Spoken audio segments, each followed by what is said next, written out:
So the meeting between Trump and Zelensky is something that is very interesting to watch uncut. If you see how this has been portrayed in the media, I think you might have a slightly different take on how this has went, particularly. And Lucas, I know that you're going to help us have a bit more perspective on this, especially with respect to some of the historical things which have happened in the United States. I actually love when we do this kind of a thing where you give us some historical perspective, because to me, it provides so much grounding for the stuff that we see in the media, and understanding the history of the United States a little bit better. Well, when I saw this meeting that took place in the Oval Office, Grant, last week, I caught clips of it while it was going on, and I hopped on YouTube to watch it live. And when when the meeting was over, I watched it from the start of the meeting. It's only about 50 minutes long, maybe 45, and this, I think, is one of the pivotal moments in modern American history. What occurred in this meeting is going to have massive consequences, and it takes us all the way back to. And thank you for. I'm glad that you appreciate my turns to history, but this goes all the way back to coming out of World War II and the strange bedfellows that brought us into World War II. The countries that we fought along and the relationships that we had with them. And I'm speaking primarily of Russia and Great Britain.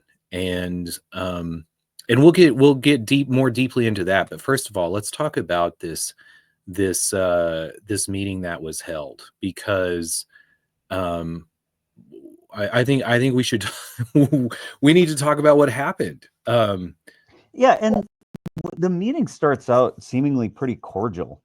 Honestly, it's like the exchanging of pleasantries, and there's almost a point in the discussion where it turns pretty rapidly. It felt, I don't know, almost contrived. Like, okay, now it's time to do this. That was, because as I was watching it, was like, oh wow, there's this moment where it just completely turned on how it had been going.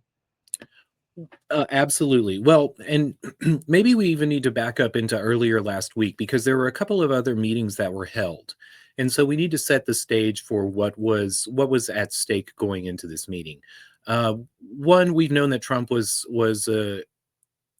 very interested in and concerned about the implications of the proxy war that the United States is having with Russia through Ukraine and through NATO.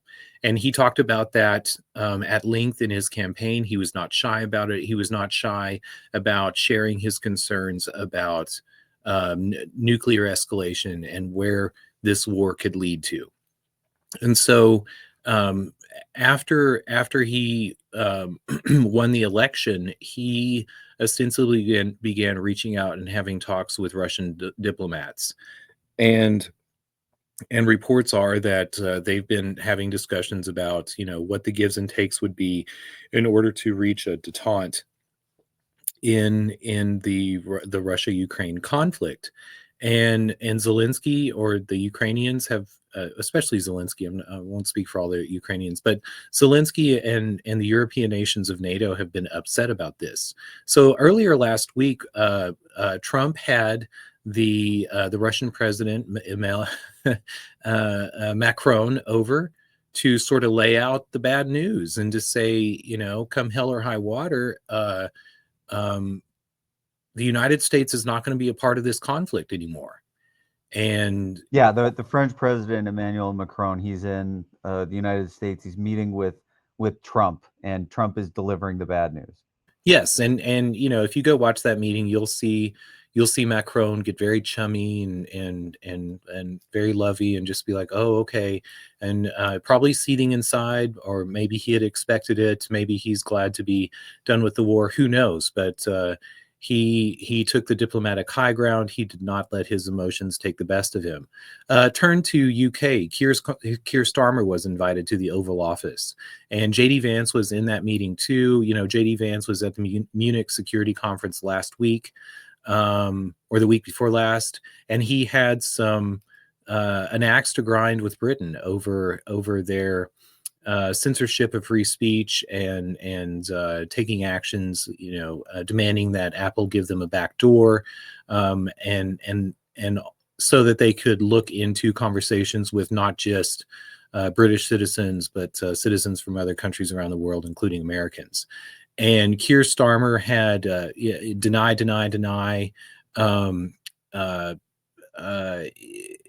He tried to placate the American position, hoping to move it, but also he did not get so ruffled. It was, I would say, a stilted meeting with him, but did not it did not break out into a shouting match. So fast forward to the Zelensky meeting. Zelensky knew what was up. Apparently, the Trump administration has been sharing, some of the details about their talks with Russia and what expectations of Ukraine were going to be. And Zelensky was not happy about it. And, there's been all sorts of speculation about the, not just speculation, but there's been spin from every angle about this meeting with Zelensky and Trump. A couple of things that I thought, I jumped into it live when it was happening and maybe 30 minutes into it. But the reason that I jumped into it was because when I saw a picture of it, I saw that Zelensky had his arms crossed and he did not look happy.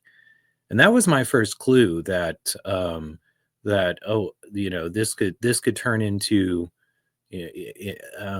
this could blow up, or something could happen here, and certainly it did. But I thought it was interesting. One, some people say, "Oh, Trump baited him. Trump insulted his clothes." It was actually the opposite. There was a reporter who gave a simping question to Donald Trump. I forget what it was now in the wake. But then he turned and asked Zelensky, "Why don't you wear a suit to the White House?" And Zelensky's choice for not wearing a suit is one that's a message to Ukrainians. And any American diplomat understands that. Trump understood that. And he may have said something jokingly before the meeting, but in that meeting he said, Mr. Zelensky, or President Zelensky, is fine, and his, I don't have any problem with him not wearing a suit. It was actually a reporter that insulted Zelensky, quite honestly. And things begin to spin out of control. I haven't watched it since Saturday, so I don't remember the sequence of events. But well, it's like Zelensky starts talking, and he, I think, I don't know, said something about the ceasefire, and started talking about the number of times that Putin had broken his word. Like he said 25 times, several times in the discussion. And I think what started happening was Trump started firing back and saying that he wanted to end it. He wanted the war to end, and he wanted the death and the dying to end. And Trump said that several times. And I think it got heated because Trump kept saying that he wanted the conflict to end, and that somehow Zelensky said, I want more arms, I want more weapons, I want to keep fighting. And that to me is where it started to devolve. Like it seemed like it was in the exchange when they were going back and forth on that. And then Trump started saying, you don't have any cards, you don't have anything unless you get a deal with us. So what are you even thinking you're going to do unless you cut a deal with me? There's been some incredible memes off that cliff, by the way, of Risk boards and Sellers of Catan boards placed in the foreground while Trump and Zelensky are going at it. But Zelensky also attacks JD Vance, and but backing back out a little bit, like, it was interesting also to see JD Vance and Marco Rubio on the couch next to Trump and brought into this meeting.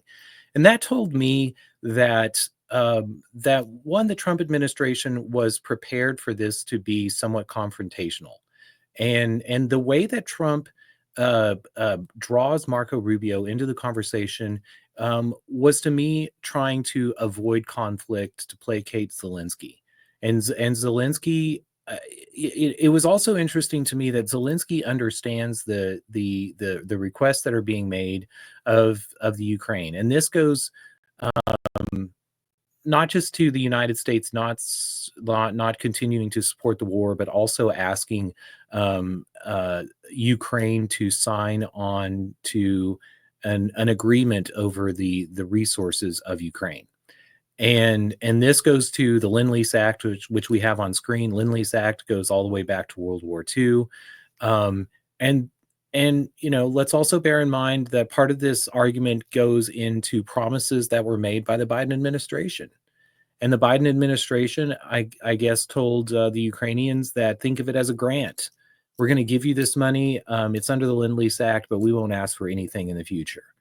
Well, they did not have the happy power to do that. And possibly this is why Zelensky campaigned so much for the Biden administration, making appearances in Pennsylvania, which JD Vance also brought up. Back in, what was it, August, in the run up to the election in November.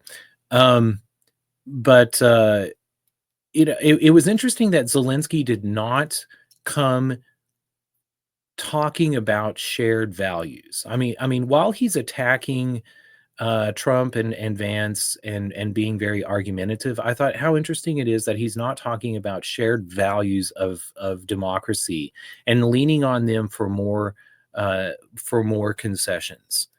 But whether Trump and the Trump administration, Trump and Vance and Rubio, thought that's the way that Zelensky was going to play, or whether he was going to be confrontational, it doesn't seem like they were going to give anything up. And to me, that's why they brought three parties to sit down so that they could demur and defer whenever if Zelensky was harping on a point too much. And perhaps he could read the writing on the wall, and he just decided to, chuck it and press them as much as possible. But I also, in the wake of the interview, it was interesting to see neocons and those who are incredibly friendly with NATO and who buy the line of American primacy, and I'm talking about the likes of Susan Rice. Lindsey Graham has done a great pivot, but he dropped in an interview shortly after that meeting that he had coached Zelensky. There were American politicians that were coaching Zelensky and telling him how to play this meeting. So maybe he thought that Donald Trump was in a more politically precarious state, and that he could be moved. But regardless, the United States, I don't think that he made better friends in that meeting. And the meeting and what they're talking about as far as the deal goes, and I put something on the screen, one of the links that you said you wanted to take a look at. It has to do with Ukraine's mineral resources, which we've talked about in the past, that this was part of what this whole conflict was about, as well as, there's some other rumblings about, things that may have been going on with respect to some of the bioweapon things that may have been going on in Ukraine. So these are things that we've covered on the show previously. But as far as what Trump was talking about when he said, we're going to get a deal done, this is the deal that they're talking about. If there's going to be continued aid, if the U.S. is going to continue to be involved, that it's going to have something to do with the rare earth minerals and rare earth metals that are in Ukraine that the U.S. wants access to, because China has cut us off from some of this stuff, right? We got to have another source. Well, it also goes back to the Lend-Lease program, and let's dive back into history in really quickly before we talk about Ukraine rare earth minerals. So going into World War II, or what would become World War II, FDR and some Northeasterners were anxious. Let us say maybe the Blue Bloods. I don't know what you want to say, but maybe the upper class of New England were interested in fighting in the war that was going on in Europe. The rest of America wasn't so interested. The flyover country before we flew over it, and the Western United States didn't have any interest in it, and FDR was really what was campaigning to get the United States in somehow. And so what came before the United States entered the war in the wake of the attack at Pearl Harbor was the Lend-Lease program. And you'll notice that the name of the Lend-Lease is actually an act to promote the defense of the United States. And is even somewhat an economic stimulus. But FDR sold it as he said in one of his fireside chats. He said, if your neighbor's house is on fire, you don't sell your neighbor a garden hose, you loan it to him. And when the fire's out, you settle the bill. And so that's ostensibly what the act to promote the defense of the United States was. It was we will lend you food, munitions, artillery, tanks, whatever else, and we will settle the bill after the fighting is done. And that Lend-Lease Act is what put the United States in a position to set up the dollar as the international currency after World War II, because all of the countries that we had lent food and munitions and everything else to during the war owed us more than they could pay back afterwards. And the United States used that position of power to set up favorable dollar trade and defense relationships throughout the world. And so that's the history of the Lend-Lease Act. And some spin is also put on. Wait, so let's not blow past that. So this is the thing that sets up dollar dominance, is what you're saying. This is Lend-Lease essentially kicks off the whole, why is the U.S. the reserve currency of the entire global economy, was this ultimately. Yes. And yeah, so this sets up dollar dominance. It also in part, this sets up the case for, Bretton Woods. Bretton Woods is a conference called together for the United States to strong arm the other countries of the world into the dollar dominance system. But you have to remember that Bretton Woods gets called before D-Day. And the writing on the wall is apparent that the Allied powers are going to win, but the war is far from over. And so we also have to bear in mind the Marshall Plan too, because the Marshall Plan comes, I believe, in 1947, a couple of years after the war. And so the dollar dominance essentially fails. Because the original intent of the Bretton Woods plan, and we still operated under the rules of that system, but that system was to be what you just said, dollar dominance. But under the Marshall Plan, we moved to a network of alliances. And the Marshall Plan was an idea brought not by economists and not by politicians in DC, but by the soldiers who were in Europe, and said that if we just operate under the strictures of the Bretton Woods and the repayments of debts, then the fighting will never end, because they can't pay these things back, and they are devastated in the meantime. So this is what set up the Marshall Plan, which was the United States essentially giving out money for countries to adopt American ideals and to work with us in alliances in the future. So anyway, fast forwarding.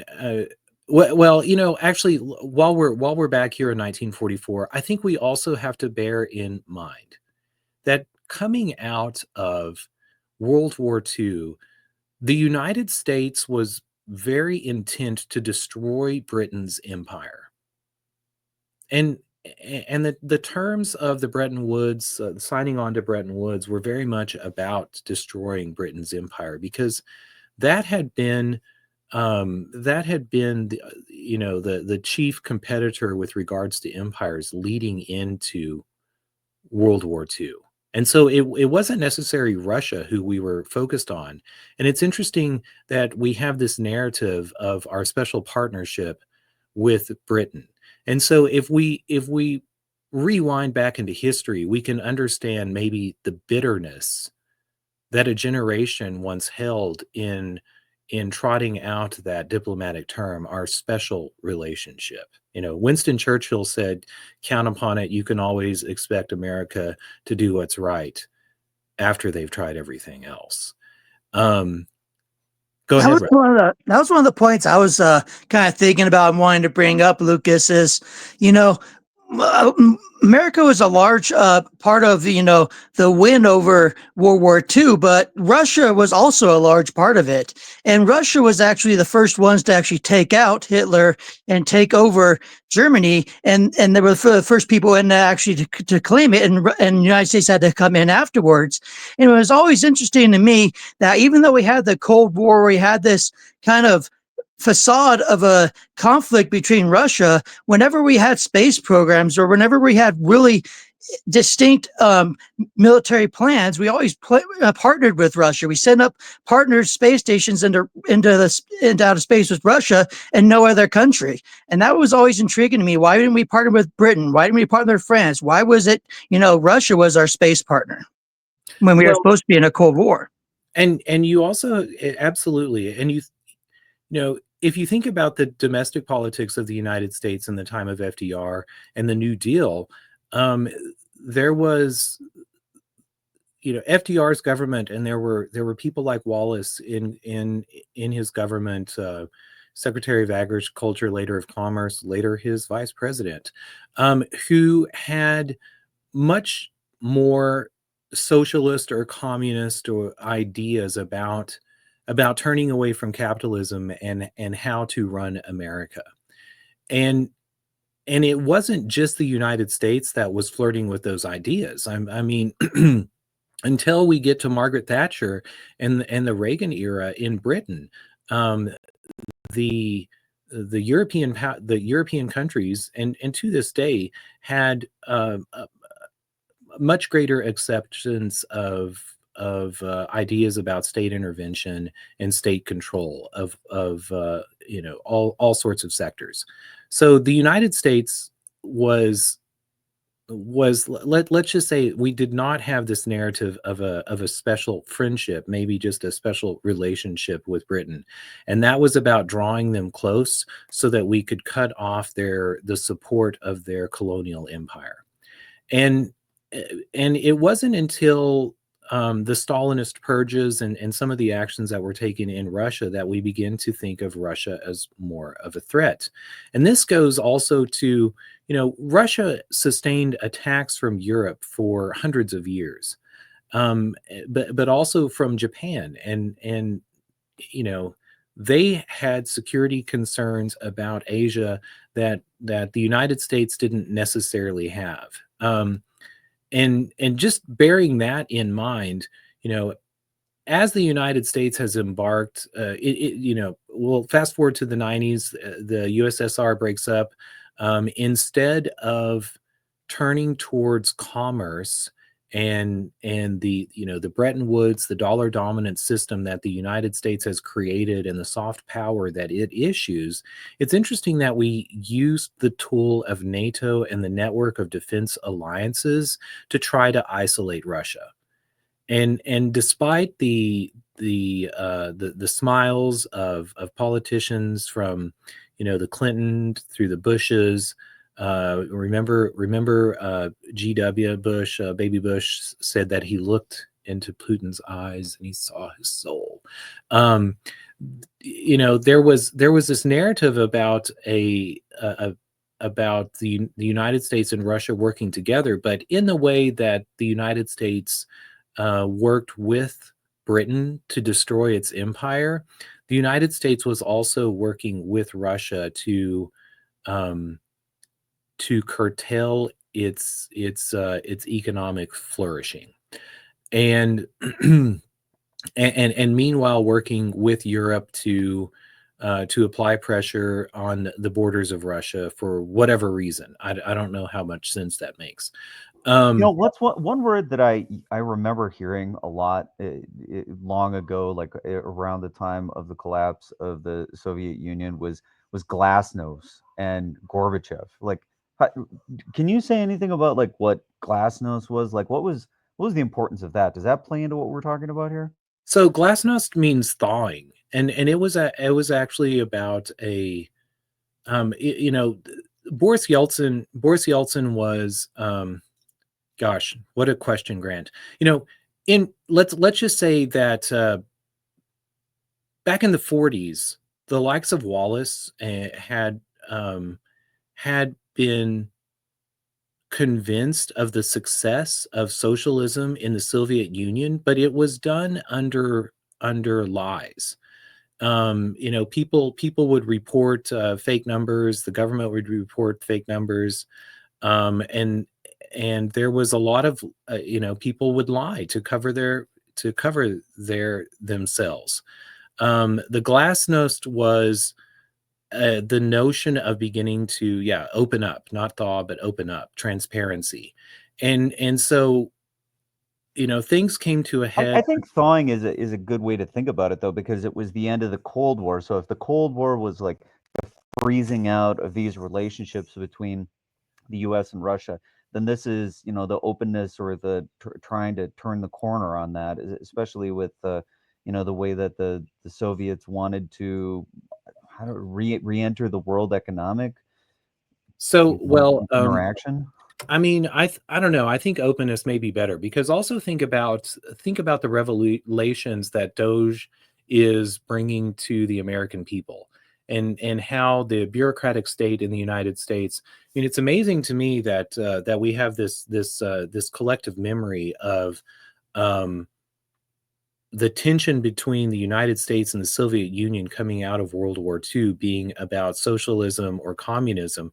No, it was about secret police, and it was about lawfare, and it was because socialism and communism were notions that many Americans were entertaining, that would get suppressed, but even the countries with which we were allied in Western Europe were also looking for alternatives to capitalism. And the chief complaints that especially FDR and Truman's cabinets had about the Soviet Union, or the things that gave them pause, was the use of secret police and the use of lawfare and the courts, or throwing people in prison for political crimes.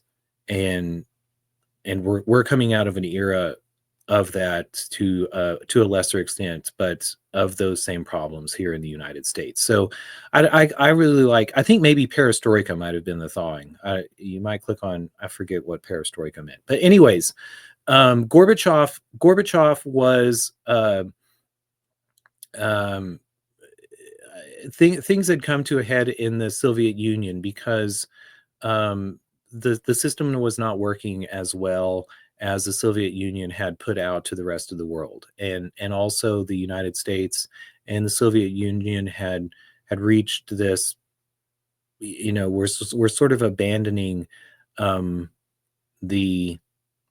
nuclear route of mutually assured destruction and looking for other ways forward.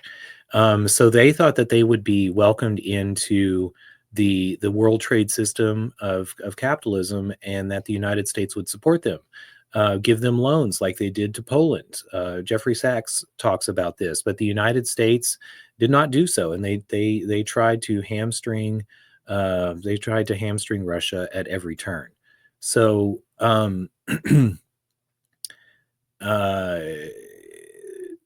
I guess maybe that is some piece of the history of the relationship between the United States and Russia. But going fast forwarding again towards the 90s, the post-Soviet breakup, whenever whenever the response to that was laid out by Brezhnev,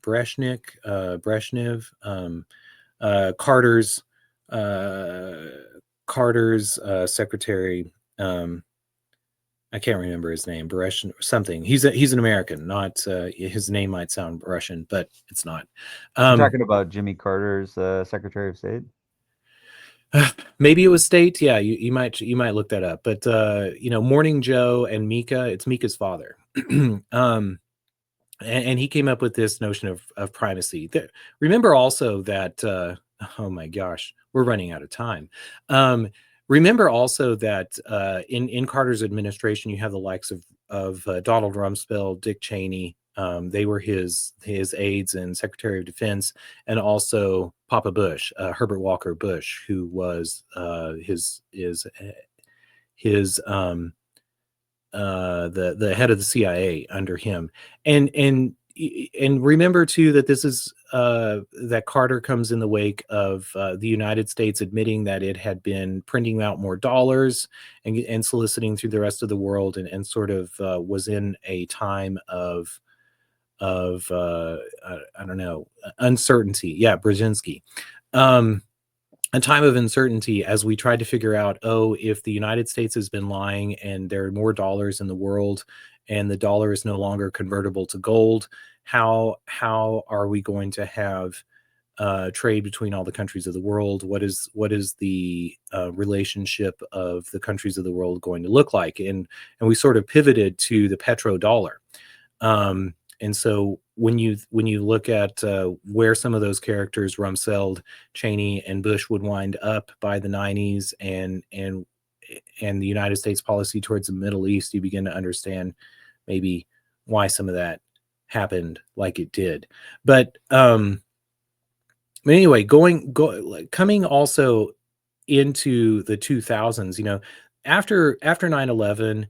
And especially after 2003, whenever the United States began quantitative easing or artificially or whatever, counterfeiting, increasing the money supply by a large amount. Well, this is also when we began to use sanctions against other countries of the world.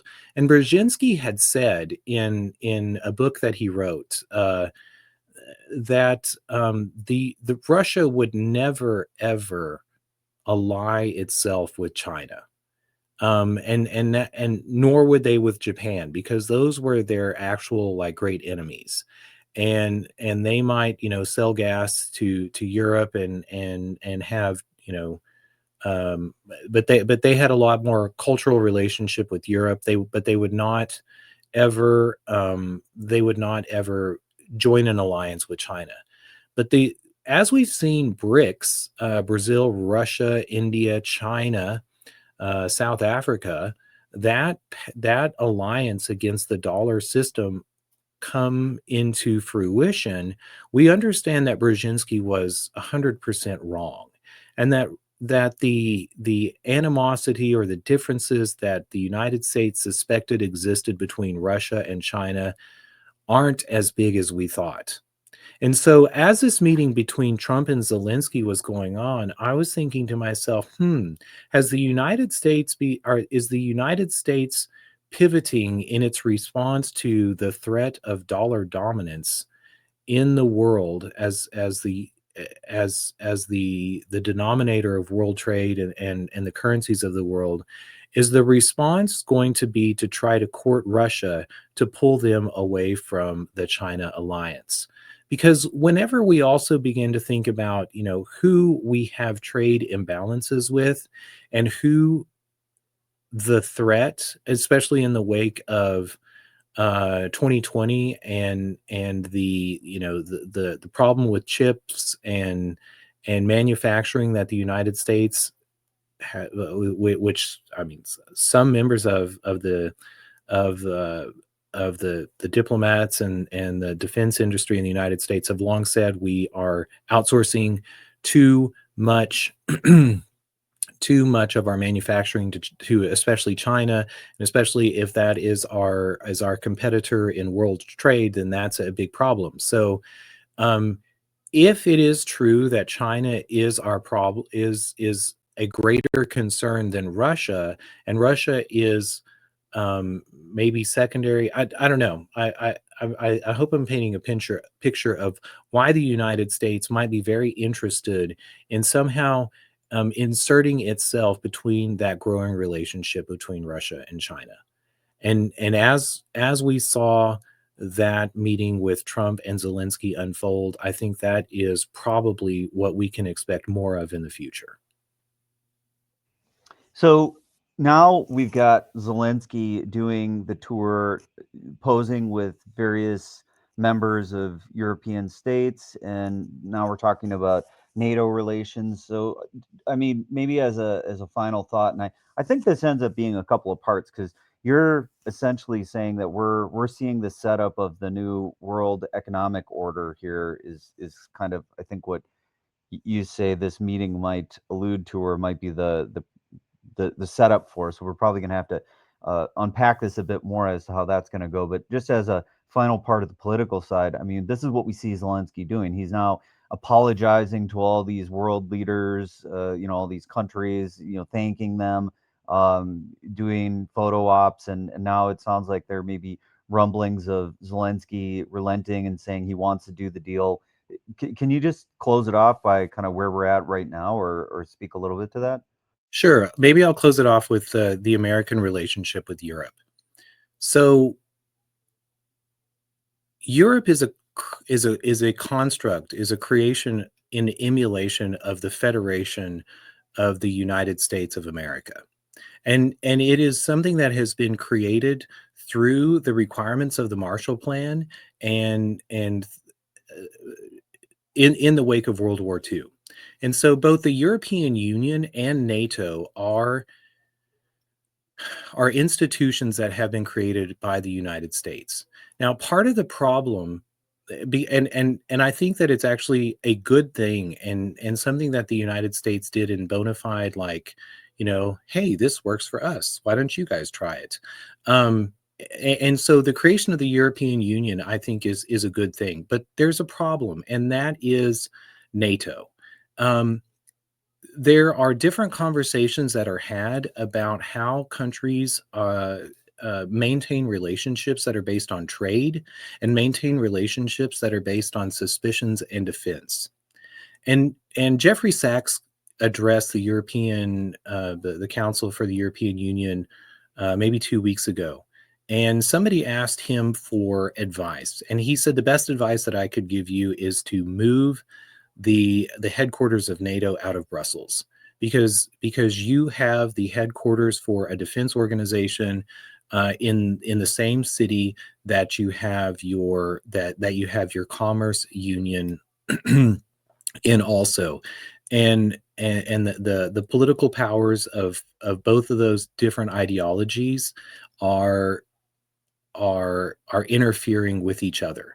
And if you want to give primacy to the commerce and the trade union over that of defense and suspicion, then you need to separate them.